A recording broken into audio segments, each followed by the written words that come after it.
Hello guys, आप सभी का कृष्णा ग्रुप ऑफ कॉलेज में स्वागत है।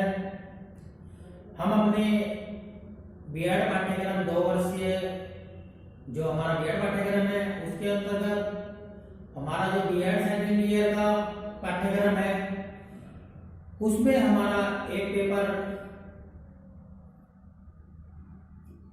कार्य शिक्षा,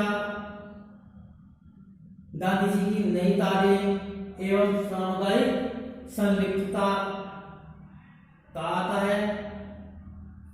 ये जो कार्य शिक्षा, गांधी जी की नई तालीम एवं सामुदायिक संलिप्तता है, यह हमारे पेपर का नाम है। जो हमारा बीएड सेकेंड ईयर का सिलेबस है उसके अंतर्गत यह है अभी नए पेपर के रूप में लागू हुआ है, जो कंपलसरी पेपर है। हम अपने इसी पेपर के अंतर्गत अध्ययन कर रहे थे। हमने अपनी पिछली वीडियो में जो हमारी पिछली वीडियो थी उसके अंतर्गत हमने कार्यकाल एवं संप्रत्यय, meaning and concept of work जाना। फिर हमारा जो टॉपिक था वह था कार्य एवं श्रम का महत्व। इससे जो पिछली वीडियो थी उसके अंतर्गत हमने श्रम का महत्व, कार्य का महत्व, ये सब जाना। सो गाइस, हमारा जो आज का टॉपिक है वह है कार्य एवं जीवन। कौन सा है? वर्क एंड लिविंग ओवर, यानी कि कार्य एवं जीवन। हमारे एक बहुत ही प्रसिद्ध दार्शनिक हुए हैं जो चीनी है, यानी कि चीन के रहने वाले हैं, चाइना के हैं, जिनका नाम है कन्फ्यूशियस। हमारे चीनी दार्शनिक हैं जिनका नाम कन्फ्यूशियस है। उन्होंने कहा है जीवन बहुत आसान है, यानी कि हमारा जो जीवन है वह बहुत ही आसान है, लेकिन हम अपने कामों से इसे मुश्किल बनाने पर तुले रहते हैं। जो हमारे चीनी दार्शनिक हैं उन्होंने कहा है कि जीवन बहुत आसान है, लेकिन हम इसे अपने कामों से मुश्किल बनाने पर तुले रहते हैं। यानी कि अगर इसी डेफिनेशन को देखा जाए तो यह जो जीवन है जीने के लिए बहुत आसान प्रक्रिया है, लेकिन हम अपने ऐसे कामों से इसे मुश्किल बना देते हैं जिनका कोई औचित्य नहीं होता, जो देश विरोधी होते हैं, राष्ट्र विरोधी होते हैं, समाज विरोधी होते हैं। हमें ऐसे काम नहीं करना चाहिए जिससे कि हमारा जीवन मुश्किल में आ जाए।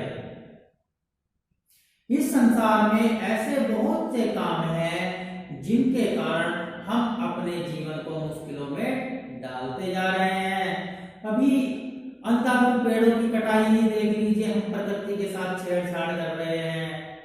अगर हम इसी प्रकार से प्रकृति के साथ छेड़छाड़ करते रहे तो क्या होगा? एक दिन ऐसा आएगा कि हमें इस धरती पर सांस लेने के लिए भी वायु प्राप्त नहीं होगी। अभी पानी ही देख लीजिए, पानी को हम बहुत बेकार बहा रहे हैं, वेस्ट कर रहे हैं। आजकल तो जगह जगह यह बात कही जा रही है कि सेव वाटर, यानी कि पानी को सुरक्षित रखें, संरक्षित करें, लेकिन नहीं, नालियों में, नालों में ऐसे ही पानी बहा जा रहा है और बहा कर कहा जाता है वो नदियों में मिलकर समुद्र में मिल जाता है। और समुद्र का पानी आपको पता है, हमने अपनी पिछली वीडियो में बताया था, जो हमारा एनवायरनमेंट का जो सब्जेक्ट है उसके अंतर्गत कि 97% जो पानी है, हमारा जो जलमंडल है उसका 97% पीने योग्य जल नहीं है। केवल 3% ही ऐसा जल है जो पीने योग्य है। लेकिन अगर हम इसी प्रकार से अपने पानी की बर्बादी करते रहे तो हमारा जो 3% पीने योग्य जल है वह भी समाप्त हो जाएगा और फिर हमें पानी की भी बहुत बड़ी किल्लत का सामना करना पड़ेगा। आज के इस आधुनिक युग में ग्लोबल वार्मिंग को तो आप देख ही लीजिए कितना अत्यधिक प्रदूषण है, जिसके कारण हमारे ग्लेशियर पिघलते जा रहे हैं। अगर हमारे ग्लेशियर ही सभी पिघल गए तो उनका जो जल होगा वह कहाँ चला जाएगा? समुद्र में मिल जाएगा। अब समुद्र का पानी कैसा है? पीने योग्य नहीं है, तो उसके कारण हमें बहुत बड़ा संकट देखने को मिल सकता है। तभी तो हमारे जो चीनी दार्शनिक है वह कहते हैं कि हमारा जीवन है बहुत ही आसान है, लेकिन हम अपने कर्मों से, अपने कामों से इसे मुश्किल बनाने पर तुले रहते हैं। यानी कि हम ऐसे ऐसे कार्य करते रहते हैं कि जिससे हमारा जीवन मुश्किल हो जाए, कठिन हो जाए। जीने के लिए हमें जो हमारी दैनिक वस्तुएं है वह भी आसानी से ना प्राप्त हो पाए। सो गाइस, हम अपने इस कड़ी को आगे बढ़ाते हुए जो हमारा कार्य एवं जीविका है उस पर नजर डालेंगे। देखते हैं हमारा जो कार्य शिक्षा है और गांधी जी की नई तालीम एवं सामुदायिक संलिप्तता है, वर्क एजुकेशन, गांधी जी नई तालीम एंड कम्युनिटी एंगेजमेंट जो है उसके अंदर कार्य एवं जीविका के बारे में क्या कहा गया है? कार्य एवं जीविका दोनों एक दूसरे के पूरक हैं। यानी कि हमारा जो कार्य है और हमारी जो जीविका है वह दोनों एक दूसरे के पूरक है। बिना एक दूसरे के यह गड्डी चल ही नहीं सकती। ये दोनों ही एक गाड़ी के दो पहिए हैं, पहलू हैं। क्योंकि अगर हम कार्य नहीं करेंगे तो हमारी जीविका कैसे चलेगी? जीविका चलाने के लिए हमें अपना कार्य तो करना ही पड़ेगा। दोनों एक दूसरे से घनिष्ठ रूप से संबंधित है। इन दोनों में क्या संबंध है, इसे जानने से पूर्व हमें जीविका का अर्थ समझ लेना चाहिए। यानी कि दोनों में क्या संबंध है, किस प्रकार से एक दूसरे से घनिष्ठ संबंध रखते हैं, इससे पहले हमें जीविका क्या है उसका अर्थ जानना चाहिए कि एक जीविका किस प्रकार की होती है, कैसी होती है। हम एक सरल अर्थ में समझाते हैं कि एक मोची पूरे दिन कठोर परिश्रम कर जूते गांठने का कार्य कर मात्र अपना पेट पाल पाता है। जो एक मोची होता है वो पूरे दिन कठिन कार्य करता है, जूते गांठता है, पॉलिश करता है और केवल अपना मात्र पेट ही पाल पाता है। चंद रुपए कमाकर अपने परिवार हेतु भरण पोषण का काम चला पाता है।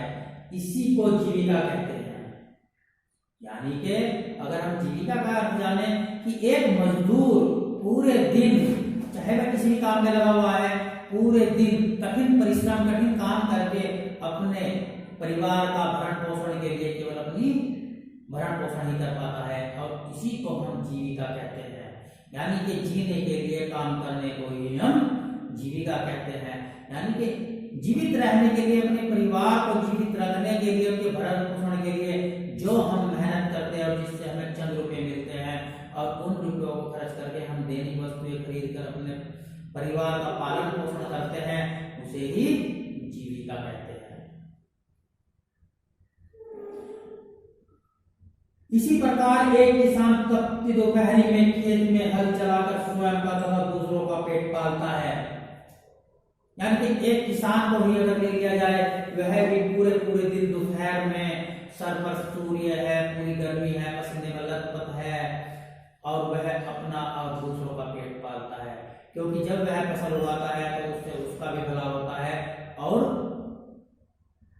लोगों का भी फायदा होता है। एक कलाकार अपनी बत्तियों को सजा संवार कर उन्हें अपनी रोजी रोटी का माध्यम बनाता है। एक कलाकार भी जो उनकी बत्तियां होती है, उनकी कलाएं होती है, उनको सजा संवार कर अपनी रोजी रोटी कमाता है। यही तो जीविका है। यानी कि पेट भरने के लिए, रोटी प्राप्त करने के लिए जो हम कठिन परिश्रम करते हैं वही जीविका है।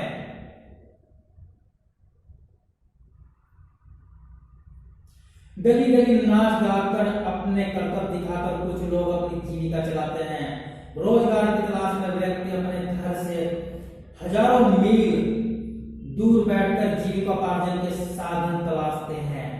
यानी कि जो हमारे जीविकोपार्जन के साधन है, जीवन जीने के जो साधन है, हम अपने घरों से बहुत दूर जाकर उनको तलाशते हैं। हम ये तलाशते हैं कि हमें कहीं रोजगार मिल जाए, कार्य मिल जाए, जिससे हमें दो पैसे मिले और हम अपने जीवन को चला सके, अपनी जीविका चला सके, अपने हमारा जो परिवार है उसका भरण पोषण कर सके।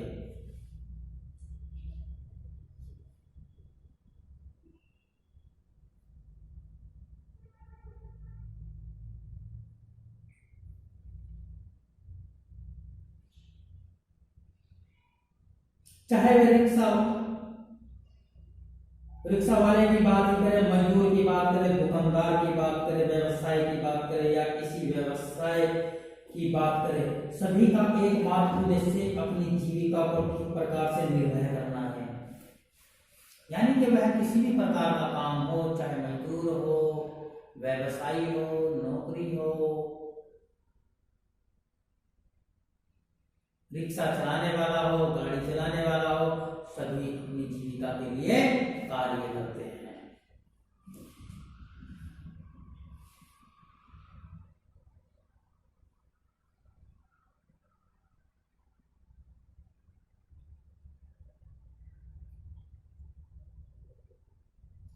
जिन बातों को लेकर हम सिहर उठते हैं, उन्हीं बातों को मूर्त रूप प्रदान कर कुछ लोग अपने पराक्रम, नैतिकता एवं मानवता के प्रहरी बन एक आदर्श समाज में स्थापित करते हैं।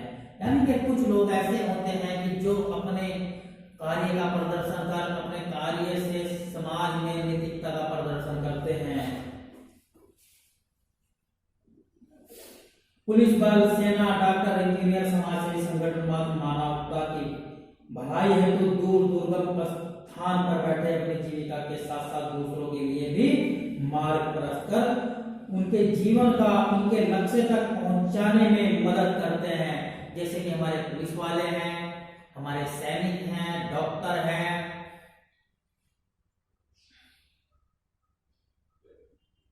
इंजीनियर है, समाजसेवी संगठन है, वह अपने साथ साथ उनकी तो जीविका चल रही है, लेकिन वह अपने साथ साथ दूसरों की जीविका चलाने में भी उनका जो मार्ग है उसमें सहायता करते हैं। रोजी रोटी की तलाश व जीविका एक दूसरे के पर्याय बन जाते हैं। यानी कि जो रोजी रोटी की तलाश है और जो जीविका है वह एक दूसरे के पर्यायवाची हैं, पर्याय बन जाते हैं। ये मान लीजिए कि रोजी रोटी की तलाश करने के लिए बाहर जा रहे हैं, अगर ये बात कही जाए या ये बात कही जाए कि अपनी जीविका के लिए बाहर जा रहे हैं, जीविका चलाने के लिए, तो दोनों एक ही चीज है।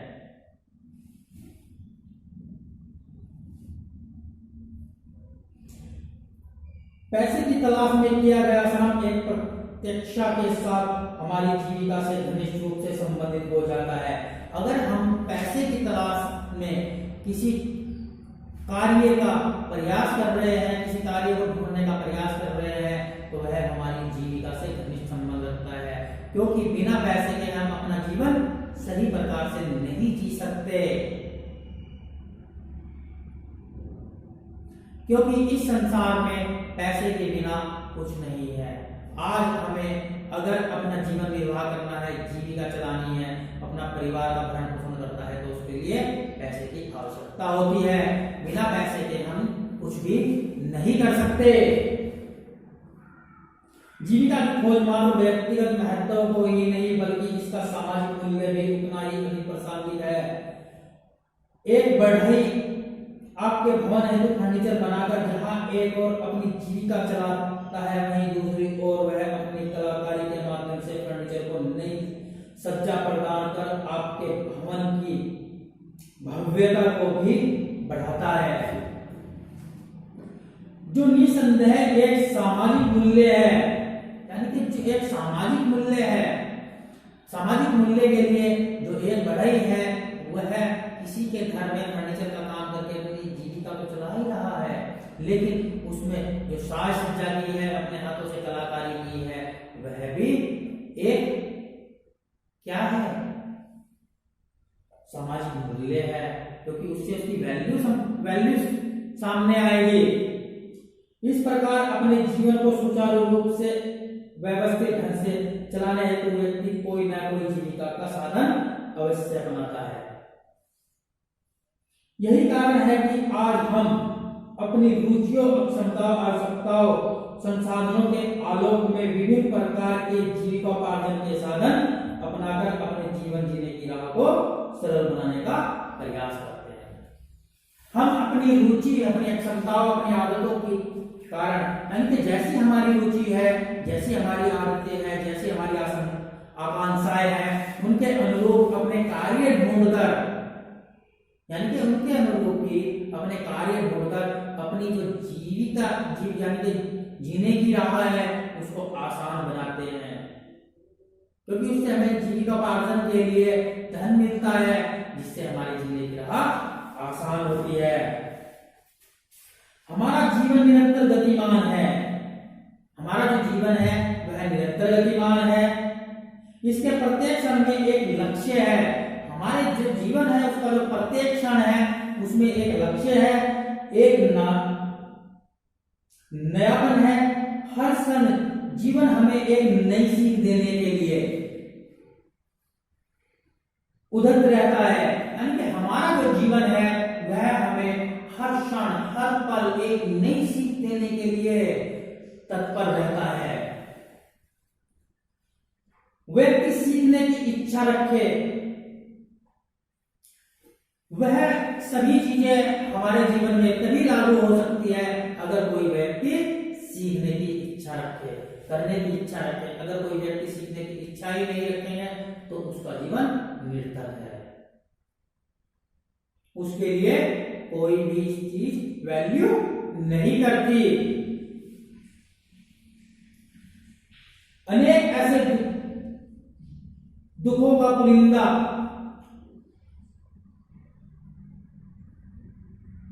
मानकर अपने जीवन के प्रति उदासीन अन्यमन से ही हो जाते हैं और अपना सारा उत्साह त्याग कर आजीवन इसी चक्रव्यूह में घिरकर पृथ्वी का बोझ बने फिरते हैं।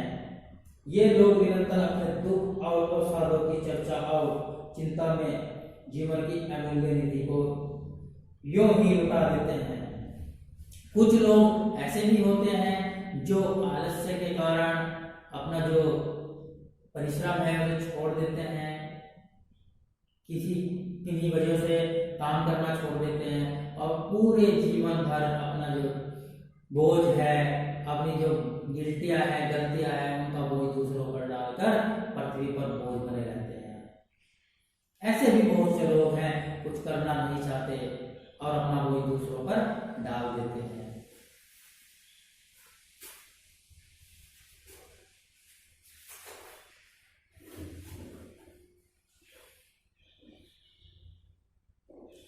हमारा जो जीवन है उसको सदा ही एक संघर्ष माना गया है।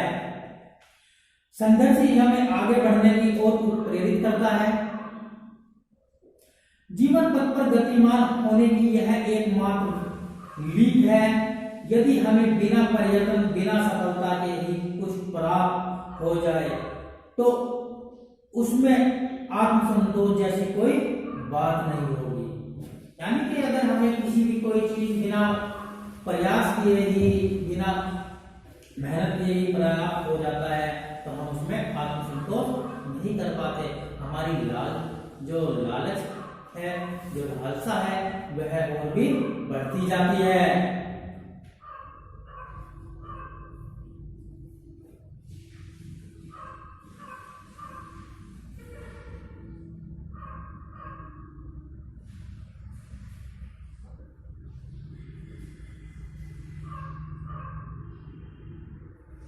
अगर हमें जीविका प्राप्त करनी है तो जीविका के लिए हमें कुछ ना कुछ तो कष्ट तो उठाने ही पड़ते हैं।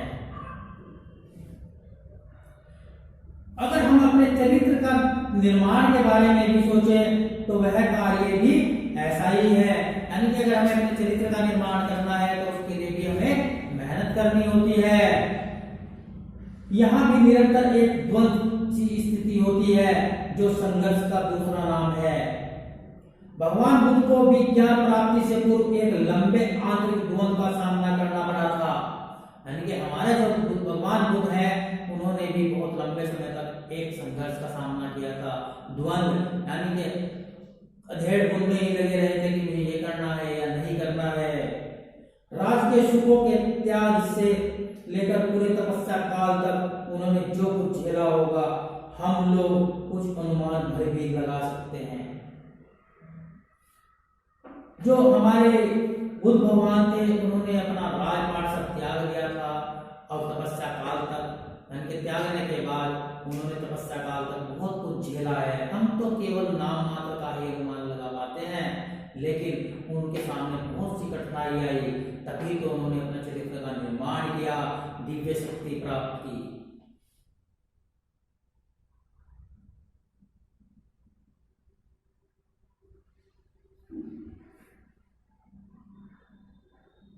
हमारा जो जीवन होता है उसका कोई निश्चित मार्ग नहीं है। इस स्थिति में जीवन के लिए की गई किसी और की व्याख्या हमारे काम आ सकती है। महान व्यक्तियों के जीवन के हमें इतने प्रेरणा मिल जाती है कि उनकी तरह भी हम स्वयं को निखारने के अनवरत प्रयास करते रहते हैं। यानी कि हमारे जो महापुरुष हैं या बहुत से ऐसे लोग में हैं जिनके व्यक्तित्व से, जिनके कार्य करने की शैली से हम प्रेरित होकर अपने आप को निखारने लगते हैं और जीने की नई नई राह ढूंढते हैं।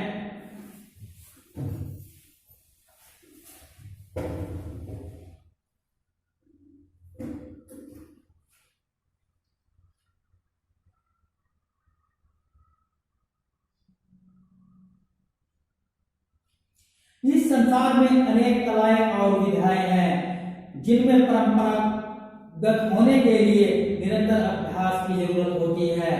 निरंतर अभ्यास एक संघर्ष है। जो निरंतर अभ्यास है, लगातार किसी कार्य को करना एक संघर्ष है, परंतु इसमें भी एक आनंद है। यानी कि अगर हम किसी काम को लगातार करते रहते हैं, संघर्ष के साथ करते हैं, उसमें भी हमें एक आनंद की अनुभूति होती है। संतुष्टि का भाव है। जब कोई शास्त्रीय गायक वर्षों तक गुमनामी में रहकर अपनी कला को संतुष्ट करता रहता है, तो उसके धैर्य और संघर्ष की कल्पना की जा सकती है। यानी कि जब कोई गायक अपने धैर्य को रखकर उसकी तत्परता पर रहता है, अपनी कला को निखारने की तत्परता पे रहता है, तो उसकी संतुष्टि बाद में उसे मिलती है। विद्यार्थी भी विद्या का कोई कई वर्षों तक अभ्यास करते हैं, तब उन्हें लक्ष्य की प्राप्ति होती है। यानी कि एक विद्यार्थी जीवन में एक बालक कई वर्षों तक विद्या ग्रहण करते हैं और तभी जाकर उनको अपने लक्ष्य की प्राप्ति होती है। जो सही प्रकार से विद्या ग्रहण नहीं करते या पढ़ाई नहीं करते, वह अपने लक्ष्य से भटक जाते हैं, इधर उधर कार्य करने लगते हैं। लेकिन अगर संघर्ष के साथ कार्य जो वह विद्या ग्रहण करते हैं, तो उन्हें अपने लक्ष्य तक जाने के लिए कोई नहीं रोक पाता और वह अपने लक्ष्य की प्राप्ति कर लेते हैं। इस तरह जीवन के हर मार्ग पर अवरोध है, कटक है, कंकड़ पत्थर है, नदी नाले हैं, जिन्हें धैर्य और साहस के बलबूते पर पार करना होता है। हम किसी भी काम को अगर करते हैं, उत्साह के साथ करते हैं, किसी भी काम को ले लीजिए, उस काम को करने के रास्ते में हमारे सामने बहुत सारे अवरोध आएंगे, कंकड़ पत्थर आएंगे, कांटे आएंगे, रुकावटें आएंगी। यही मान लीजिए, अगर आज हम किसी मोहल्ले में या किसी शहर गली में कोई दुकान करते हैं, तो वहां पर कुछ वहां के स्थानीय लोग हमें मना करेंगे, वहां पर ये आपका काम नहीं चलेगा, आप ये गलत पैसे लगा रहे हो, इस प्रकार की बहुत सी रुकावटें आएगी। अरे भाई, आप ये काम कर रहे हो, यह आपके बस का नहीं है, इस तरीके की रुकावटें आएंगी।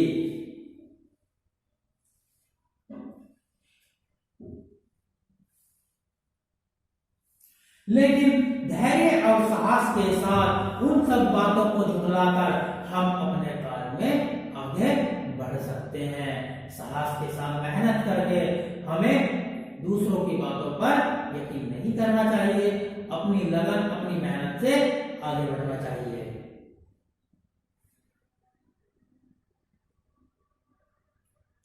हमारे जीवन लक्ष्य से हमें आगे बढ़ने की प्रेरणा देते हैं। हमारा जो जीवन है उसका जो लक्ष्य है वह हमें आगे बढ़ने की प्रेरणा देता है और इसके लिए किया जाने वाला संघर्ष हमारे आत्मबल को बरकरार रखता है। यानी कि हम आगे बढ़ने के लिए जो संघर्ष करते हैं वह हमारा जो आत्मबल है उसे बनाए रखता है, हमें दुखों के पार ले जाता है। यानी कि जो हमारे सामने हमारे जीवन में दुख आते हैं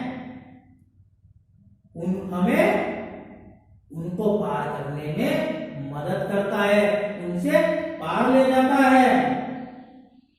जीवन जब संघर्ष का ही एक दूसरा नाम है तो इससे बचने का हर प्रयास हमें जीवन से दूर ही ले जाएगा। यानी कि अगर जीवन संघर्ष का नाम है या दूसरा नाम है तो उससे बचने के जो प्रयास हम करते हैं वह हमें उन दुखों से दूर ले जाएंगे।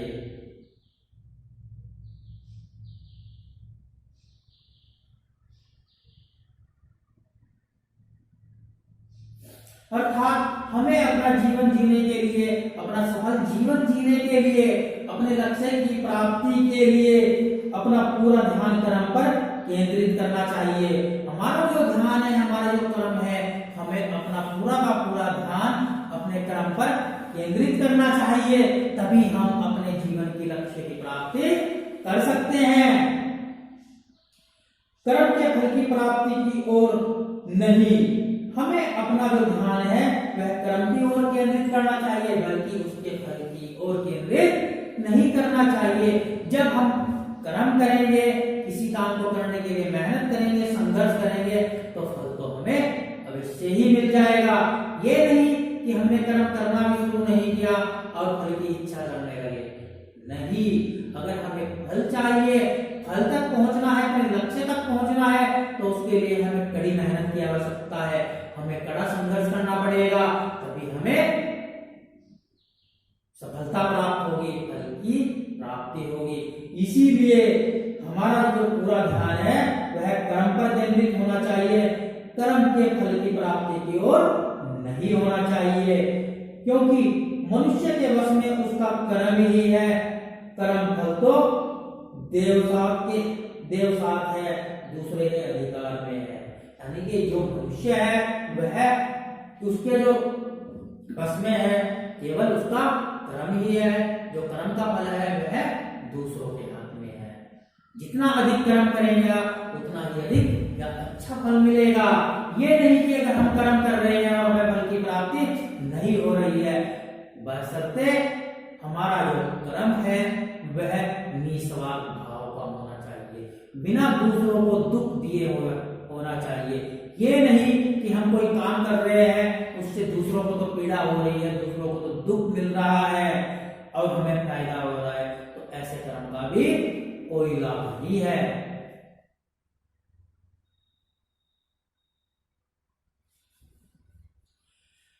मनुष्य के हिस्से में उसका कर्म और संघर्ष है, उसका फल अंतोगत्या मीठा होता है। यानी कि जो मनुष्य के हिस्से में आता है, उसका कर्म आता है, उसका संघर्ष आता है, उसका जो फल है वह बहुत ही मीठा होता है।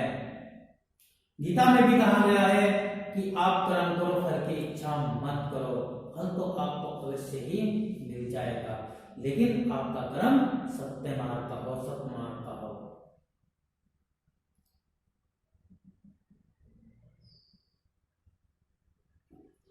जीविका की राह सरल एवं सफल बनाने में व्यापार मेलों का आयोजन भी इसी आशय से किया जाता है। एक कहावत है कि जहां रवि की पहुंच नहीं है कवि की वहां भी पहुंच है, परंतु वर्तमान युग को देखकर कहा जा सकता है कि जहां रवि और कवि दोनों ही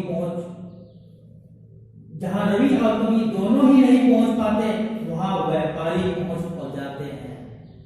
यानी कि एक कहावत में कहा गया है जहां रवि की पहुंच नहीं है वहां कवि की पहुंच है, लेकिन आज के इस आधुनिक युग में जहां रवि और कवि दोनों ही नहीं पहुंच पाते, वहां व्यापारी पहुंच जाते हैं।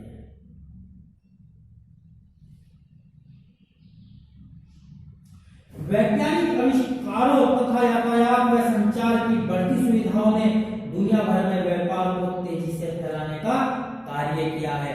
हमारी जो आज की टेक्नोलॉजी है, मोबाइल टेक्नोलॉजी, यही बैठो फोटो खींचो भेज दो, हमने लिस्ट बनाई इस सामान की, अपने व्यापार के अंतर्गत अपना जो रॉ मटेरियल है, कच्चा माल है, उसकी लिस्ट बनाई, उसका फोटो खींचा, जीमेल कर दिया, मेल कर दिया, व्हाट्सएप कर दिया, मैसेज कर दिया सामने, यहाँ से दूसरे देश में भी, दूसरे शहर में भी हमने वह आसानी से सेकंडों में भेज दिया।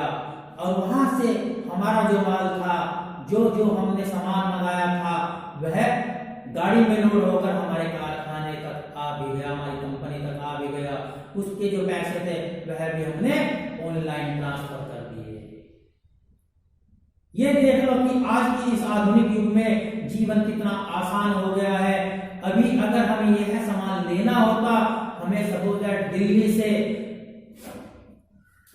से जम्मू कश्मीर जाना होता, तो उसके लिए हमें समय भी समय लगता, और हमारे पैसे किराए पे भी खर्चा आता, हमारे आने जाने में भी समय लगता, और हमारी सुरक्षा भी नहीं रहती, कहीं चोरी का डर, कहीं एक्सीडेंट का डर।